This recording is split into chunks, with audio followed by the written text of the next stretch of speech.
Bonjour à toutes et à tous. Je suis ravi d'être ici au Salon de la Data et je remercie les organisateurs de m'avoir invité et d'avoir mis en place toute cette organisation pour cet événement. Merci beaucoup. Donc, je m'appelle Régis Dubrul. Je suis le délégué régional de l'ANSSI. L'ANSSI, c'est l'Agence nationale de sécurité des systèmes d'information.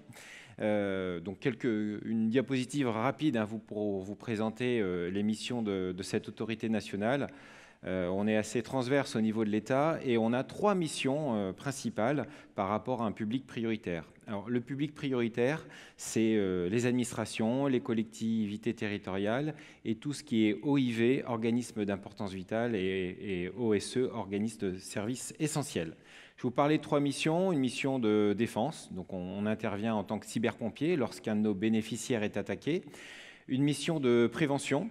Donc, on va avoir, par exemple, on va faire de l'expertise, on va développer une politique industrielle et notamment, on va aller qualifier des services de cybersécurité, donc des prestataires qui vont proposer, par exemple, des audits de cybersécurité. Donc, on va avoir une qualification, ce qu'on appelle PACI. Et puis aussi, on va certifier des produits de cybersécurité.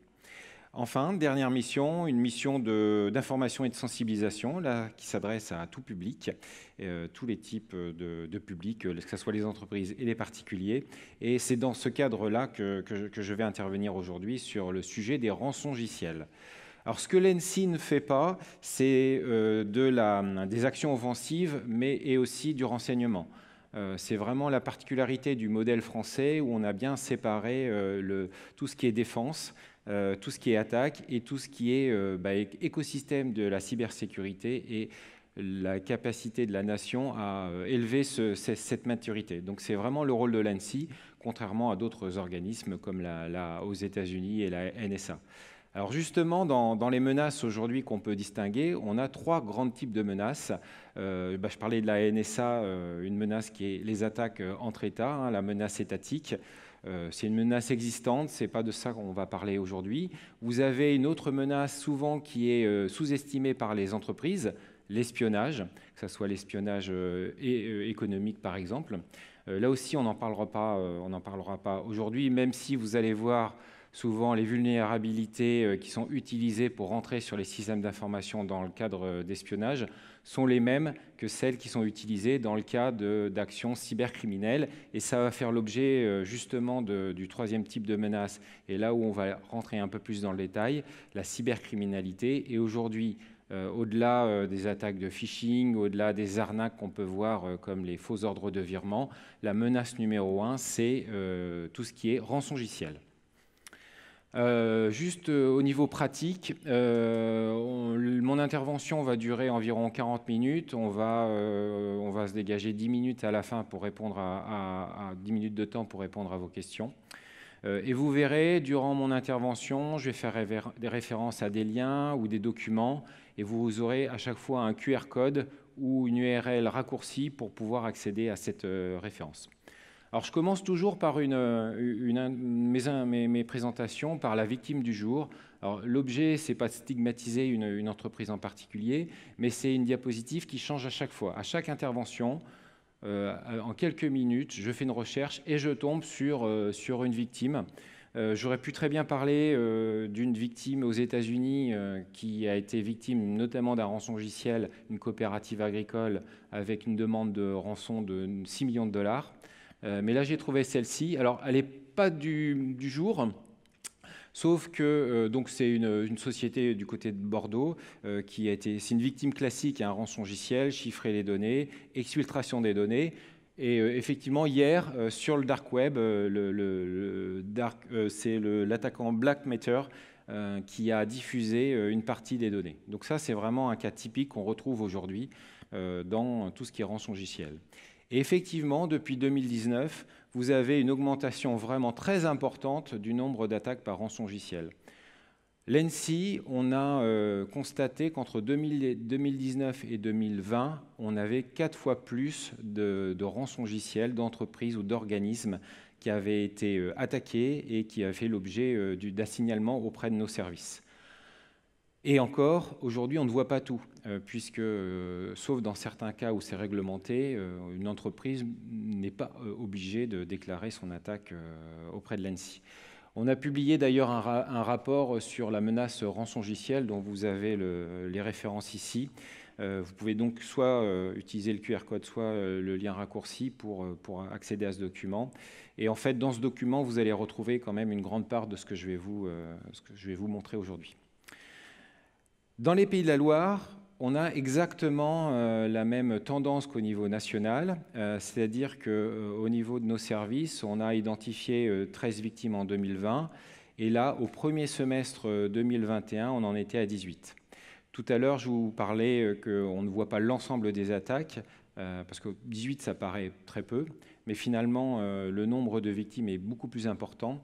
La semaine dernière, vous aviez, il y a 10 jours, vous aviez le Forum international de cybersécurité à Lille, où le commandant de la gendarmerie nationale faisait une intervention.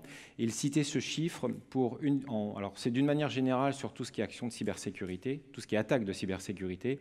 Pour une victime qui porte plainte, vous en avez 250 qui ne disent rien, qui se taisent. Donc si vous prenez ce ratio, au 18, ça fait quand même un certain nombre de victimes dans les Pays de la Loire.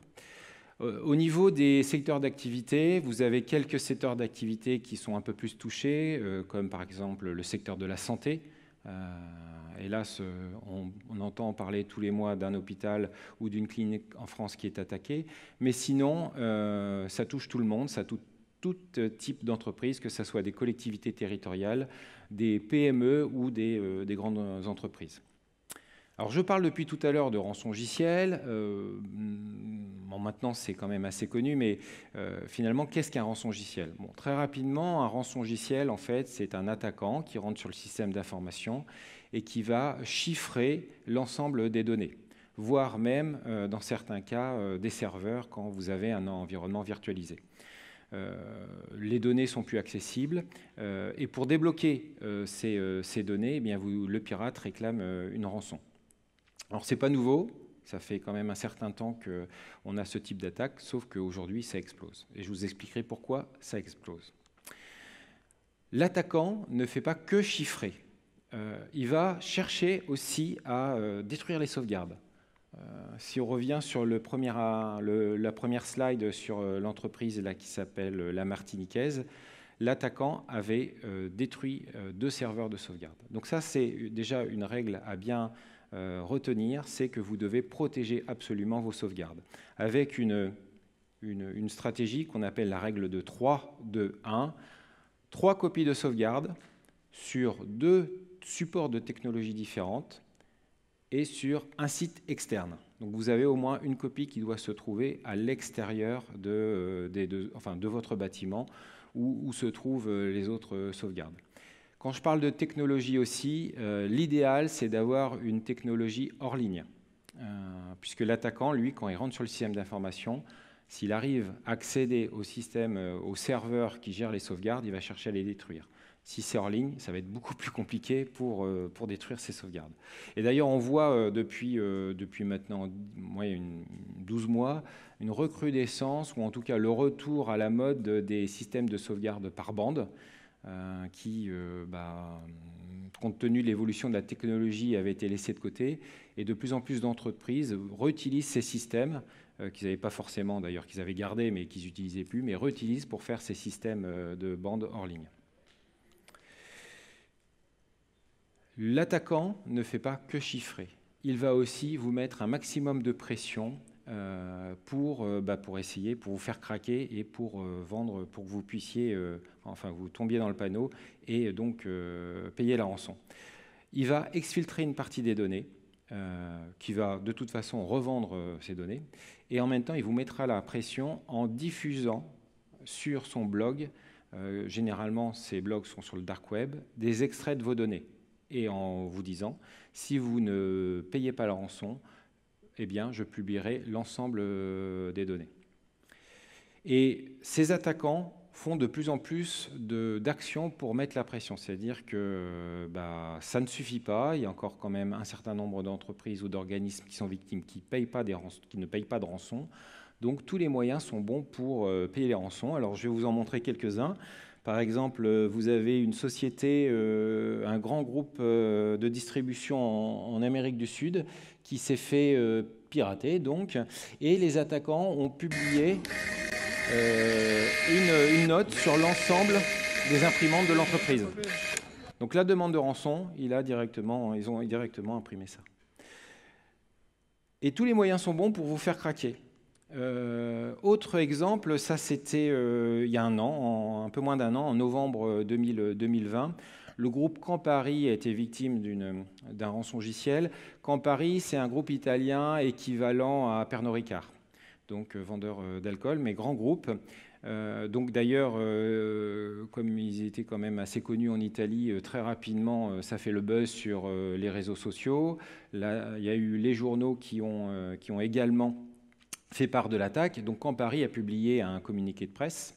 Et le groupe d'attaquants, 2 jours après, a lui aussi publié son communiqué de presse. Et là où c'était un peu innovant, c'est qu'en fait, ils ont publié le communiqué de presse sur Facebook en piratant une agence de publicité, une web agency. Ils ont pris leur code et ils ont publié, donc Rania Locker, le groupe d'attaquants, a publié sur Facebook son communiqué de presse en disant oui, on a bien piraté Campari, on a bien volé des données, puis on va voir s'ils sont soucieux de vos données personnelles. La rançon était autour de 15 millions, je crois, de mémoire. Et ça continue. Et les attaquants trouvent toujours de bonnes idées pour mettre encore plus de pression. Vous avez ici un certain nombre de techniques qui ont été utilisées. Si vous voulez avoir plus de détails sur ces techniques, vous avez un excellent article qui a été publié la semaine dernière sur Numérama, je crois, voilà, c'est ça, où on voit en détail, où il présente en détail ce type, tout ce qui a été utilisé par aujourd'hui comme méthode pour vraiment radicaliser leur demande et vous mettre la pression. Les conséquences d'un rançongiciel. Les conséquences peuvent être catastrophiques, voire atteindre la viabilité de l'entreprise. Lorsque vous avez un rançongiciel, il faut absolument, par exemple, couper Internet pour éviter que les attaquants puissent encore avoir la main sur votre système d'information. Qui dit couper Internet dit souvent couper la production. Donc vous avez, la plupart du temps, lorsque on a une attaque de rançongiciel, un arrêt de la production, surtout quand vous avez le système d'information de gestion ou administratif qui est sur le même réseau que le SI industriel. Eh bien là, tout est arrêté. Ça peut avoir des conséquences sur la vente, évidemment, puisque vous ne pouvez plus livrer dans certains cas, voire même, je prends un cas d'une société dans l'agroalimentaire qui s'était fait pirater, qui avait eu un arrêt de la production pendant quelques jours. Les linéaires de supermarchés étant vides, eh bien c'est la concurrence qui a pris un peu plus de parts de marché, puisque la victime ne pouvait plus livrer. Vous avez des coûts d'investigation, des coûts de remédiation, à ne pas négliger un impact sur l'image, un impact client, consommateur. Vous pouvez avoir aussi, par exemple, un impact sur les collaborateurs. Souvent, d'ailleurs, ces attaques sont plutôt mal vécues par les collaborateurs, voire même par les gens de l'informatique, la DSI. Ça peut être très dur à vivre, ce type d'attaque, et on peut avoir des problèmes, effectivement, comme ça, pour remédier. Une crise cyber de rançongiciel, c'est en moyenne entre 5 et 10 jours d'arrêt des systèmes d'information. Ça peut aller même plus, ça peut aller plus loin, voire un mois et demi sans informatique. Aujourd'hui, c'est compliqué de fonctionner pendant une durée aussi importante sans informatique. Question qu'on nous pose souvent, est-ce qu'il faut payer la rançon ? Alors, ce qu'il faut savoir, c'est que si vous payez la rançon, vous alimentez les prochaines attaques. C'est vraiment un cercle vicieux. Et c'est une des raisons pour lesquelles aujourd'hui on a de plus en plus d'attaques, c'est qu'un bon nombre d'entreprises dans le monde payent les rançons parce qu'ils n'ont pas d'autres solutions. Donc ça donne encore plus de moyens aux attaquants pour mener des attaques un peu plus complexes. Donc d'une manière générale, c'est ce qu'il faut garder à l'esprit. Si vous payez les rançons, vous alimentez le système.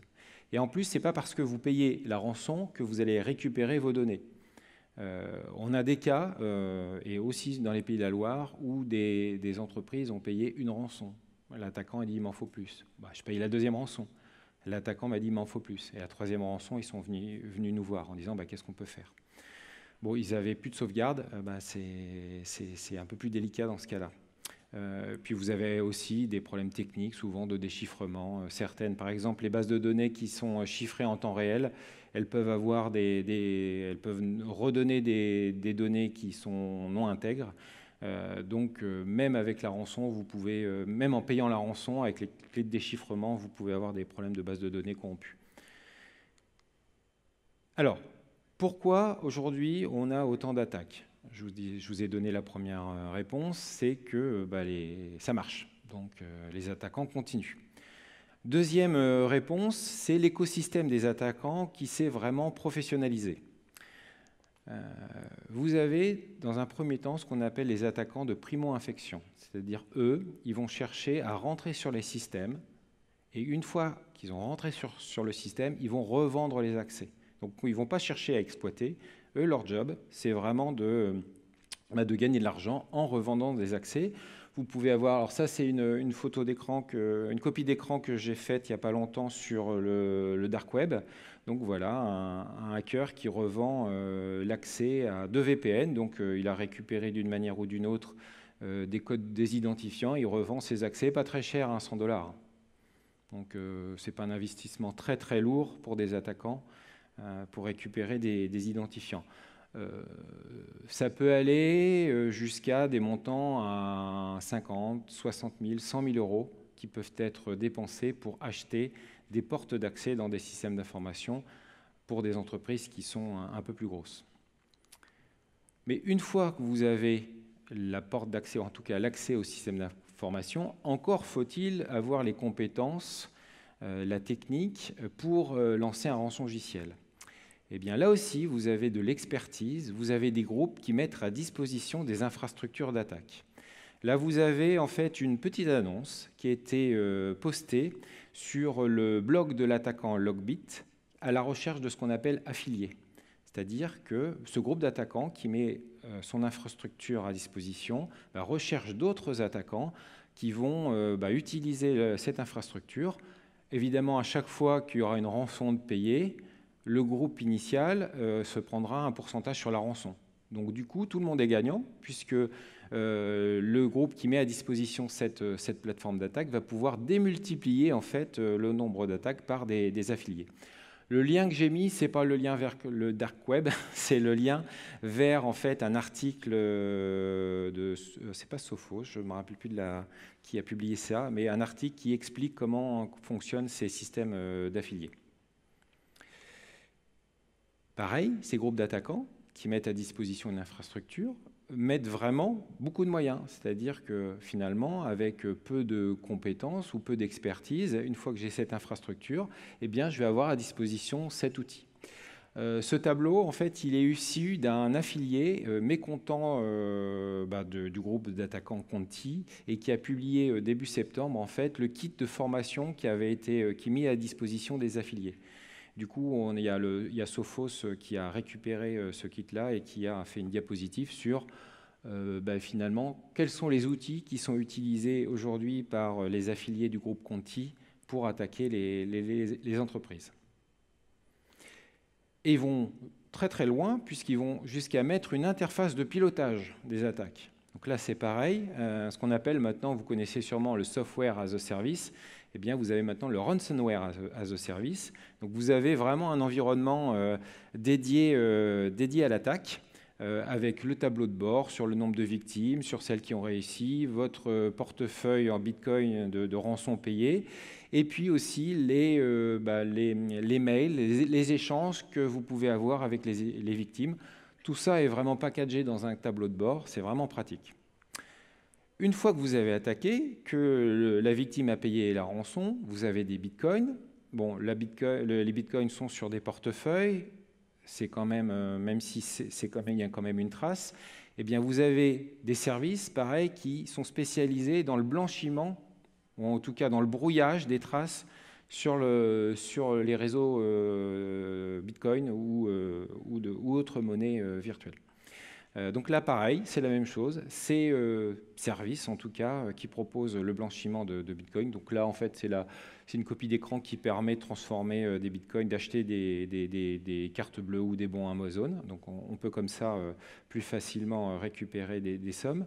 Eh bien, ils se prennent au passage une commission, évidemment, pour pouvoir fonctionner. Donc vous voyez bien que dans cet écosystème, en fait, vous avez des experts et chacun prend en fait une part du gâteau.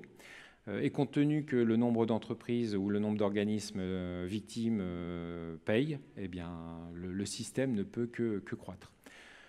Fort heureusement, j'allais dire, eh bien, on a des actions de police. On en reparlera tout à l'heure, mais il y a des victimes qui portent plainte, et ça, c'est important de porter plainte. Il y a des enquêtes qui seront menées et des enquêtes aboutissent. Donc, vous avez, depuis le début de l'année, par exemple, ça date de 2021, il y a des groupes qui sont tombés, ou en tout cas une partie de groupes qui sont tombés parce que les enquêtes ont abouti. Souvent, c'est des enquêtes internationales qui mêlent différents services de police. Alors, maintenant qu'on a vu l'état de la menace, qui n'est pas réjouissante, heureusement, on a une partie quand même plus intéressante qui est finalement comment on peut se protéger des menaces, comment anticiper tout ça et comment réagir si on est victime. Alors pour se protéger, ce qui est intéressant, c'est de savoir par où les attaquants passent. Une des premières sources de compromission, c'est un défaut de sécurisation, c'est-à-dire que le niveau de sécurité n'est pas aux normes, n'est pas aux standards.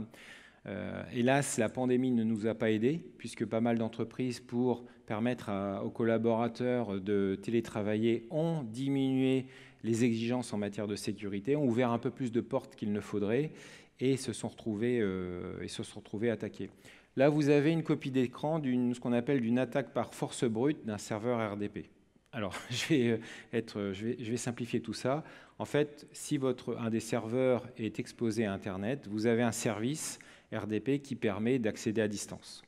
Si celui-ci est configuré de façon standard et pas bien sécurisé, par exemple avec un mot de passe faible, en fait, une attaque par force brute, c'est-à-dire un outil qui va interroger l'accès RDP avec des mots de passe, des milliers de mots de passe par seconde pratiquement, eh bien, au bout d'un moment, avec des dictionnaires de mots de passe, l'attaquant va pouvoir passer. Et comme je vous ai expliqué tout à l'heure, une fois qu'il est passé, il a cet accès à votre serveur qu'il va revendre un peu plus tard. La réponse à ce genre de défaut de configuration, eh bien, c'est de mettre en place les niveaux de sécurité qui vont bien. Donc là, alors on ne va pas passer en détail aujourd'hui l'ensemble des mesures d'hygiène, mais vous avez deux documents dont je voudrais vous faire part. Le premier, c'est un document plutôt générique qui est la cybersécurité en 12 questions. Déjà, si vous prenez ce document et que vous regardez les 12 règles, enfin les 12 questions, ça vous permettra de détecter déjà des pistes d'amélioration. Et puis vous avez un autre document qui est un peu plus complet, où là, on parle de 42 mesures d'hygiène informatique. Et là, si vous suivez déjà ces 42 mesures d'hygiène, ça vous permet quand même d'arriver à un standard de sécurité qui va être pas forcément à zéro risque d'attaque, mais par contre qui va rendre le métier, en tout cas l'action, plus difficile pour les attaquants. Ce qu'il faut bien retenir, c'est que les attaquants, eux, ils vont essayer de maximiser leur temps d'attaque. Donc si une cible résiste un petit peu, ils vont passer à la suivante. C'est comme un voleur qui voit une maison avec une caméra de surveillance ou une alarme, et puis une maison sans rien, il va plutôt aller vers la maison sans rien. Eh bien, c'est un petit peu la même chose en matière cyber, sur tout ce qui est cybercriminalité, tout ce qui est espionnage et attaque d'État, c'est un peu différent. Mais dans ce cas-là, en fait, eh bien, si vous mettez des mesures d'hygiène au niveau standard, ça réduit quand même le risque. Autre source de compromission, ce qu'on appelle les vulnérabilités système, c'est-à-dire que régulièrement, même tous les mois, pratiquement toutes les semaines, vous avez des produits, par exemple comme Office, comme là vous avez un certain nombre de produits qui connaissent ce qu'on appelle des vulnérabilités, c'est-à-dire qu'il y a une faille, qu'il y a des découvertes, soit par un chercheur, soit par des lanceurs d'alerte, et ces failles vont être corrigées. Donc l'éditeur va fournir ce qu'on appelle un patch de sécurité qu'il faut appliquer le plus rapidement possible. Là, vous avez en fait sur cette diapositive les principales failles aujourd'hui qui sont utilisées par les groupes d'attaquants. Donc, s'ils rentrent d'une manière ou d'une autre sur le système, ils regardent quelle technologie vous utilisez, ils vont être capables de savoir si vous avez patché ou pas, et si vous n'avez pas patché, eh bien, ils vont utiliser dans leur kit d'attaque un outil qui va exploiter une de ces failles. D'où l'importance de patcher, ce qui n'est pas forcément évident. En plus, vous avez aussi à disposition, pour le grand public, des outils qui permettent de repérer quels sont les serveurs exposés sur Internet, par exemple, qui n'ont pas patché. Vous avez Shodan, ce service, qui scanne en permanence les systèmes d'information industriels ou administratifs, donc qui scanne Internet et va récupérer un certain nombre d'informations. Et il peut, dans certains cas, récupérer la configuration du serveur et donc déduire si ce serveur-là a une faille de sécurité. Donc avec un compte plus ou moins payant, on peut faire, et ça c'est grand public, Shodan, on peut finalement assez facilement trouver des victimes ultérieures, potentielles, pardon. Alors comment on peut se protéger des vulnérabilités? Déjà, ce type de vulnérabilité, déjà rester en veille, donc voir quelles sont les failles et quels sont les patchs à disposition. Donc ça veut dire bien connaître son système d'information, avoir une cartographie de son système d'information, mais aussi rester en alerte par rapport aux vulnérabilités. Donc vous avez l'ANSSI au travers du CERT-FR qui publie un bulletin régulier sur les vulnérabilités. Et très récemment, Cédrico a annoncé la mise en place d'un nouveau dispositif d'alerte de failles critiques. Donc comment ça va fonctionner en fait? Cybermalveillance.gouv.fr, qui est un service, un partenariat public-privé pour l'assistance aux victimes, avec l'ANSSI, vont publier auprès des instances professionnelles comme les CCI, comme le MEDEF, des alertes. Et ces instances vont à leur tour republier auprès de leurs adhérents les alertes par rapport à ça. Je regarde le timing pour pas dériver. Autre source de compromission, le phishing. Donc ça, c'est classique, vous êtes tous au courant. On clique sur le lien ou la pièce jointe qu'il ne fallait pas. Donc ça marche toujours. Il y a pas mal d'attaques qui se font via ce biais-là.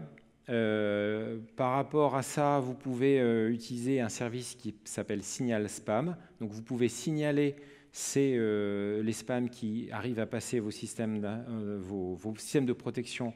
Vous pouvez signaler à Signal Spam. Ce qui est intéressant aussi sur Signal Spam, c'est que tous les trimestres, ils font un top 10 des principaux objets ou mails de phishing. Donc ça vous permet aussi de faire de la sensibilisation auprès de vos collaborateurs pour dire attention, voilà ce qui se passe en ce moment.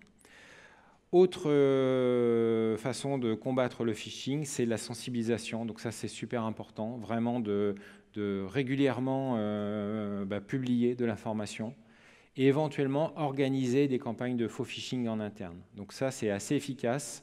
Ce qui est important aussi, c'est de le faire régulièrement. C'est pas je lance une campagne de faux phishing et puis après, 1 an plus tard ou 2 ans plus tard, j'en fais une autre.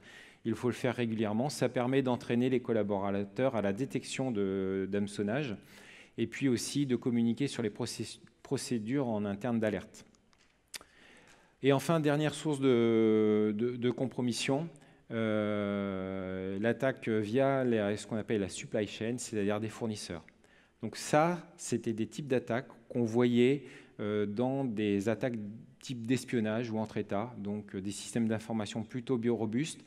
L'attaquant passait pour des raisons étatiques ou d'espionnage par un fournisseur, c'est-à-dire par exemple par un mainteneur du bâtiment, tout ce qui est GTB, gestion technique du bâtiment, un chauffagiste. J'attaque le chauffagiste et puis après je remonte parce que le chauffagiste a un accès au système d'information pour, par exemple, gérer la chaudière. Ce type d'attaque, on le voit maintenant dans tout ce qui est cybercriminalité et notamment rançongiciel. À se demander si les attaquants ne ciblent pas justement ces prestataires de services, rentrent chez ces prestataires, volent les identifiants sans forcément déclencher d'attaque, et puis après remontent sur des cibles un peu plus importantes qui seront plus à même à payer de rançon. Donc parce que ça, c'est pas si simple à détecter et puis c'est pas si simple à se protéger. Il y a quand même quelques actions à mener, notamment sur rendre les accès plus solides. Donc, durcissez les conditions d'accès. Ce que vous pouvez mettre en place, par exemple, c'est des systèmes d'ouverture à la demande, c'est-à-dire que par défaut, l'accès aux partenaires est fermé, et puis quand il en a besoin, il lève le doigt. Vous pouvez mettre en place aussi des systèmes type MFA, c'est-à-dire facteurs de multi-d'authentification. Donc en gros, vous vous connectez à un système d'information à distance en utilisant un logon, un mot de passe, mais un code qui est soit fourni par une clé physique, une clé USB ou une petite calculatrice, ou même par des applications maintenant sur smartphone. Je ne vais pas rentrer plus dans le détail par rapport au temps des mesures qu'on peut prendre, mais sachez que l'ENSSI a publié un guide que vous voyez ici au mois de mars 2021, mars ou avril 2021, dans lequel il y a tout un passage justement sur le durcissement des accès pour les fournisseurs, les prestats externes. Réduire le risque d'attaque, ça passe aussi par un certain nombre de bonnes pratiques. On a un guide qui a été publié l'an dernier qui va reprendre un certain nombre de bonnes pratiques. Je ne vais pas passer en détail compte tenu du temps. Par contre, je vais en détailler, je ne vais pas voir l'ensemble, mais il y en a certains que je vais mettre en valeur.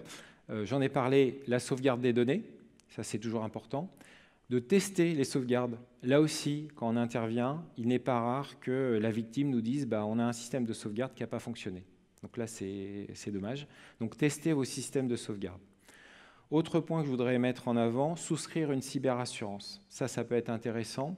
Ce qui est intéressant dans la cyberassurance, ce n'est pas forcément la couverture du manque à gagner, la perte du chiffre d'affaires, surtout pas le paiement de la rançon, vous avez bien compris mon discours, mais ce qui peut être intéressant, c'est l'assistance. C'est-à-dire généralement, quand vous avez une cyberassurance, est inclus dans la cyberassurance l'assistance si vous êtes attaqué. Vous allez avoir comme ça, selon le type de contrat, un expert ou une équipe d'experts qui va pouvoir venir vous accompagner quand vous êtes attaqué.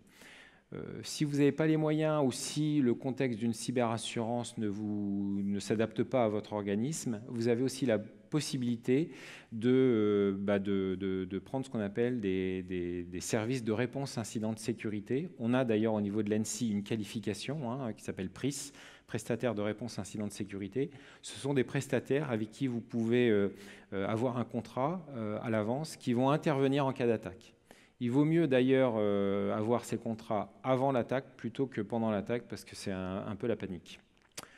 Autre sujet important, c'est penser sa stratégie de communication. Ça veut dire qu'auparavant, vous devez avoir préparé toute une procédure, toute une liste d'actions à mener si vous êtes attaqué. Ça, c'est important. Plus tôt vous serez préparé, moins l'impact sera important sur votre entreprise. Et dans la liste des actions que vous pouvez préparer, il y a un certain nombre de choses à faire. Protéger vos sauvegardes. Dès le début, dès la manifestation d'un rançongiciel ou d'une autre attaque, déconnectez vos systèmes de sauvegarde. Isoler les équipements infectés du réseau. Alors, isoler, ça ne veut pas dire fermer. Donc, en gros, vous enlevez le câble le plus rapidement possible. Et surtout, n'éteignez pas les machines. Alors pourquoi on n'éteint pas les machines? Parce qu'en fait, souvent en éteignant les machines, vous pouvez supprimer des traces. Et ces traces, elles vont être utiles pour deux types d'intervenants. Ceux qui vont vous aider à repartir, l'équipe d'intervention, de remédiation, et les forces de police. Vous avez porté plainte, et pour mener l'enquête, on a besoin d'éléments. Et les forces de police vont récupérer un certain nombre d'éléments qui peuvent éventuellement disparaître si vous fermez la machine. Couper les accès Internet, donc là aussi c'est important, je vous en ai parlé tout à l'heure, ça permet de mettre l'attaquant dans le noir. Par contre, encore faut-il savoir comment faire. Bon, généralement les informaticiens savent bien, mais savoir qui a le pouvoir de décision de couper Internet. Généralement, couper Internet, on arrête la prod. Et donc ça, généralement, c'est le patron qui dit c'est moi qui dois prendre la décision de couper Internet parce que ça va avoir un impact important. Sauf que si l'attaque arrive le vendredi soir entre 22h et 2h du matin le samedi, est-ce que le patron sera disponible au téléphone pour donner sa validation de couper Internet? Ce qui est rarement le cas, pas toujours, ça dépend des organismes. Donc ça, c'est bien d'avoir prévu auparavant, dans une procédure de crise, de dire dans tel cadre, c'est un rançongiciel, il y a un risque pour l'entreprise, donc le responsable informatique ou tel responsable a le droit de couper Internet. Mener des investigations, j'en ai parlé, et puis éventuellement conserver les données chiffrées régulièrement. La semaine dernière, oui, on est quoi? On est jeudi, c'est ça? Oui, cette semaine, Bitdefender a publié un outil pour déchiffrer les données qui avaient été chiffrées par je ne sais plus quel groupe d'attaquants, mais régulièrement, on a comme ça des outils de décryptage qui sont d'ailleurs mis à disposition sur une plateforme qui s'appelle No More Ransom. J'ai presque fini, on pourra passer aux questions. Dans le pilotage de la crise, déposer plainte, établir une main courante, c'est-à-dire mettre sur un document toutes les décisions qui ont été prises et toutes les actions qui sont faites. Ça peut être aussi intéressant pour les équipes d'investigation ou de remédiation qui va avoir accès à ce document et qui pourra faire la différence entre ce qui a été fait par vos soins et ce qui a été fait par l'attaquant. Et puis tout ce qui est évaluation d'impact sur l'image, sur l'activité et tout ce qui est réglementaire. Le RGPD, généralement quand on est victime d'un rançongiciel, il y a une exfiltration de données et forcément il y a de la donnée personnelle, donc ça veut dire faire une déclaration auprès de la CNIL.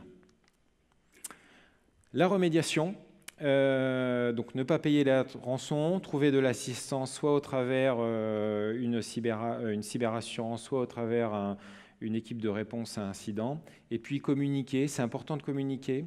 Aujourd'hui, on va dire que la tendance est plutôt à la transparence, donc vous n'êtes pas obligé de donner tous les détails, mais généralement, quand on voit les communiqués de presse, c'est oui, on était victime d'une cyberattaque, on a porté plainte, on s'est rapproché soit des services de l'État, soit d'une équipe de réponse incident, et ça s'arrête là. Mais il vaut mieux rester transparent. Et puis restaurer depuis des sources saines, donc des systèmes sains. Donc ça aussi, c'est important. La plupart en fait, des techniques de restauration, pour repartir sur des bases saines, on remonte un système d'information pratiquement à neuf à côté. Donc c'est-à-dire qu'on va créer une bulle de confiance avec un annuaire pratiquement tout neuf, et on va remettre au fur et à mesure les services sur cette bulle de confiance. C'est pour ça que ça met du temps. C'est pour ça qu'on peut quelquefois attendre 10, 15 jours, voire un mois avant de remettre des systèmes d'information opérationnels à 100%. S'exercer, et ça sera ma dernière diapositive, c'est important de s'exercer pour être vraiment opérationnel le jour où la crise arrive, parce que de toute façon la crise va arriver. La question n'est pas de savoir si vous allez être attaqué, mais plutôt quand vous allez être attaqué. L'ENSSI propose un guide pour monter un exercice de gestion de crise, et le guide de gestion de crise va arriver avant la fin de l'année. Donc on a fait un peu les choses à l'envers. On a fait d'abord le guide pour s'exercer.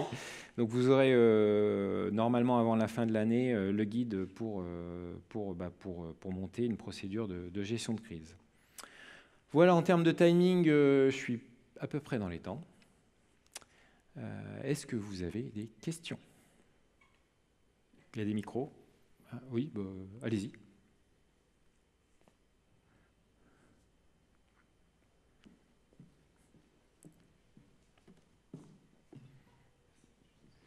Bonjour, Sylvain Barthélémy, TAC Economics. En fait, j'ai une question parce que sur la façon de gérer, donc on est attaqué. Donc,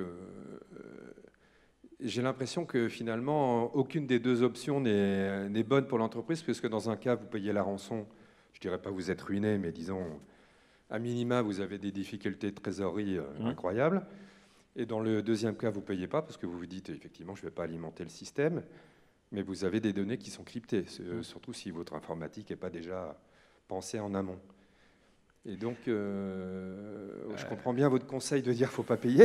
Ok. Alors, c'est vrai que dans certains cas, quand vous n'avez plus aucune donnée, quand votre sauvegarde n'a pas fonctionné ou elle a été détruite, vous n'avez pas énormément d'autres solutions. Là, c'est avec, entre guillemets, avec votre conscience en disant et voir quelles sont les capacités de remettre de l'information qui était peut-être sur des disques durs qui n'ont pas été touchés, peut-être que sur du papier. Essayer de voir la part des choses pour se dire est-ce que je peux remonter le système d'information.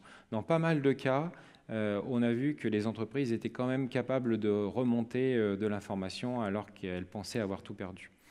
Vous avez aussi finalement des entreprises aujourd'hui qui sont capables de restaurer des données malgré des serveurs chiffrés. Donc ça dépend de la technologie. Vous avez une entreprise en Vendée qui est spécialisée sur la reconstruction de disques durs qui ont été détruits physiquement ou en tout cas abîmés physiquement, qui utilisent aujourd'hui leur technologie pour récupérer des données alors qu'elles étaient en partie chiffrées. Ça ne marche pas tous les coups, mais c'est ce type de société qui peut éventuellement vous sortir une épine du pied. En gros, par exemple, quand un attaquant chiffre un serveur virtuel, ESX, il ne va pas chiffrer l'ensemble l'ensemble du serveur, pardon, parce que ça va être trop long. Donc il va chiffrer le début, le milieu et la fin, ce qui rend la machine virtuelle inutilisable. On ne peut même plus la lancer. Sauf que leur technologie, ça va être de récupérer toute la partie qui n'a pas été chiffrée, en fait. Donc on ne récupère pas l'ensemble des données, mais une partie. Donc il y a quand même quelques pistes pour récupérer une partie de l'information sans pour autant payer. Maintenant, il y a des cas où c'est compliqué. Oui. Est-ce que je peux poser une deuxième question? C'est plus sur la mise en œuvre avec le cloud, Amazon Web Services, Azure, Google, plus les clouds français.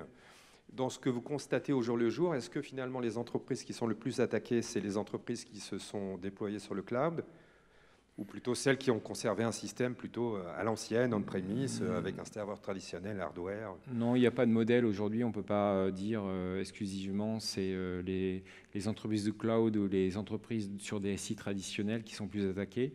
Surtout que la plupart du temps, on a de l'hybride. On a en même temps un peu de cloud et un peu de on-premise en fait à destination, sur site. Ce qui est important souvent, c'est dans le cloud, c'est ce qu'on peut constater, c'est des mauvaises configurations. On en revient à une des slides où une des vulnérabilités, c'est que ça a été mal configuré à la base. Donc un des conseils qu'on donne généralement, c'est régulièrement faire des audits, soit de configuration ou des audits d'intrusion, que ce soit sur cloud ou sur les systèmes d'information, pour regarder s'il n'y a pas des portes qu'on a laissées ouvertes tout simplement. Après, ce qu'il faut voir par exemple sur le cloud, on peut utiliser le cloud, et de préférence plutôt un cloud européen avec tout ce qui... Aujourd'hui, l'ANSSI préconise tout ce qui est, dans certains cas, d'utiliser un Secnum Cloud, c'est-à-dire un service de stockage en ligne sécurisé et labellisé par l'ANSSI.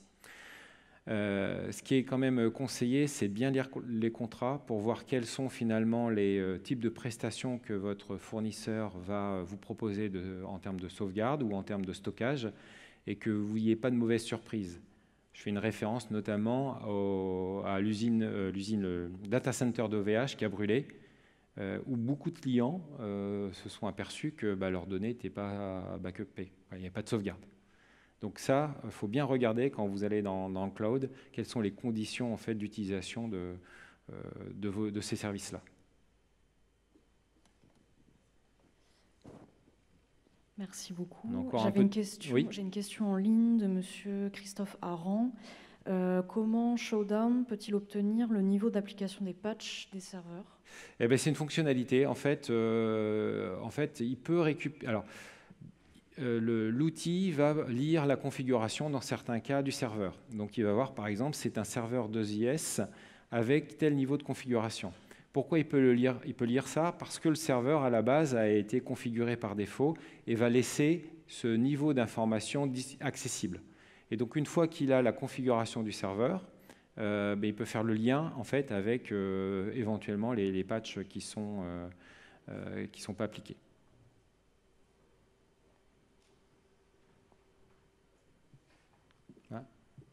Une question là? 1, 2, ouais, c'est bon.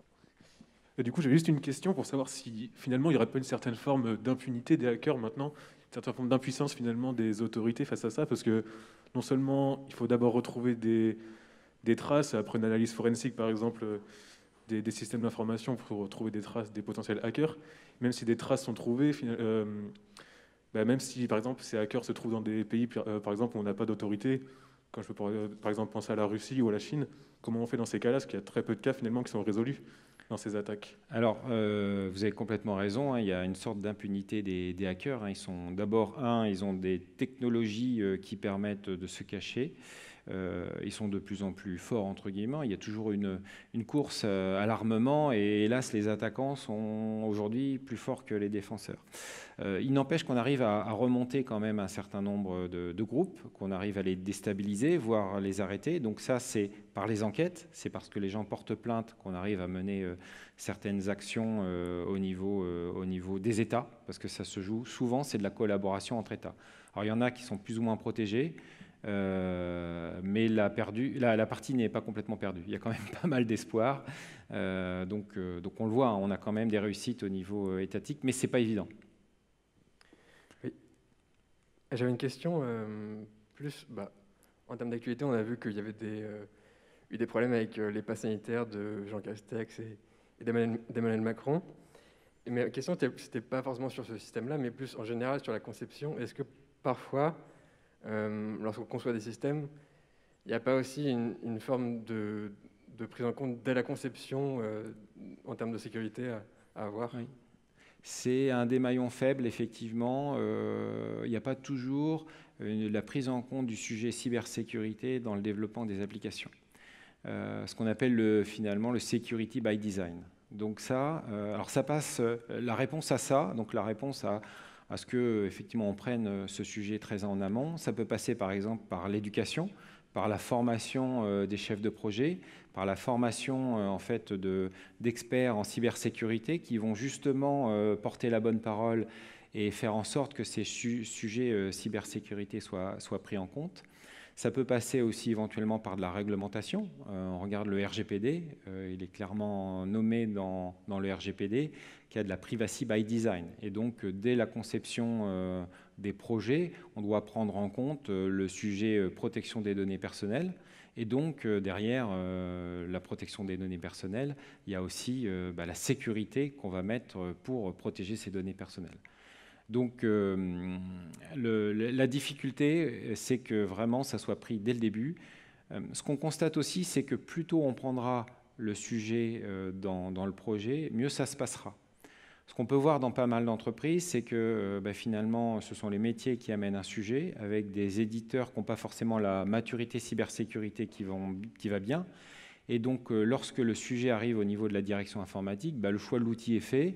Il n'y a plus que finalement le métier demande à ce que ça soit mis en ligne directement, mis en production. Et là, la sécurité informatique arrive comme une contrainte. On dit non, c'est pas forcément possible et c'est mal vécu. Alors que si c'est pris beaucoup plus en amont, et notamment dans le cahier des charges des appels d'offres, ou même s'il n'y a pas d'appel d'offres, dans le cahier des charges initial en disant le sujet cybersécurité doit être pris en compte. Donc voici mes exigences, d'ailleurs en fonction de risques qui ont été identifiés, parce qu'on n'est pas forcément obligé de mettre le même niveau de sécurité sur l'ensemble des projets. Il y a des projets qui sont plus sensibles, et puis d'autres sur lesquels on a besoin peut-être un peu moins de sécurité, mais en tout cas de les mettre dès le début des projets informatiques, dès l'expression de besoin, pour qu'ensuite, finalement, les réponses apportées lors du projet soit en adéquation avec le niveau de sécurité et pas que lorsqu'on arrive à la mise en prod, on dise ah tiens, au fait, il y a de la sécurité à mettre en place.